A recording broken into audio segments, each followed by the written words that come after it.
tere, mina olen Peeter, te vaatate videobloogi Näeme õues. Täna olen ma tulnud rüsijääd uurima. See aasta on päris mitu uudist olnud selle kohta, et rüsijää on Eestimaa kallastele jõudnud. Näiteks jaanuarikuus Saaremaal, põhjarannikul, Jõiste lähistel ähvardas rüsijää rannahoonet. Õnneks midagi ei juhtunud. Ka nüüd veebruari lõpus, lõpupäevadel on olnud päris mitu uudist, kus rüsijää on jõudnud kallastele. Näiteks Munalaiu sadama tee on blokeeris rüsijää ära. Või ka Saasna Kilbu majaka on rüsijää koguni maha kukutanud. Tegu küll ei olnud aktiivse majakaga, aga ikkagid. Aga mina olen konkreetselt tulnud siia Muhumaale, Oossaare lähistale ja uurin, kuidas see rüsijää siin on. Ühel pool on täiesti lumetu kevad ja paar meetrit ülem on sihuke jääväli. Anna olla. Jää on ikka päris korralikult paks. Vaadata siis, mingi oma 20 sentimeetrit vähemalt.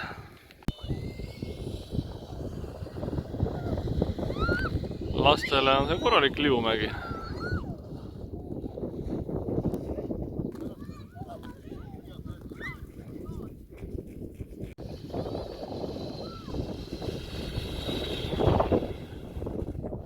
Kuidas see rüsijää üldse tekib? Ega ma teaduslikku põhjendust ei tea, aga arvatavasti tugeva tuule, näiteks tormiga, hakkab tuul veemassi lükkama ja veemass omakorda siis lükkab jääd kalda poole ja kalda juures siis tekib sellised suured jäähunnikud. Jääauk. Siin on näha siis jäävaksust. Me olen praegu siis siin täitsa kalda peal, et siin tegelikult jää all vett ei ole.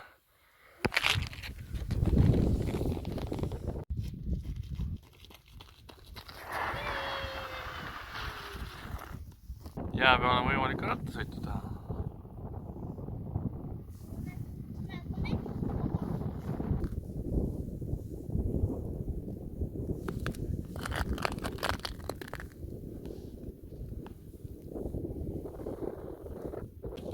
Jäätükkidesse sai tehtud ka üks torn.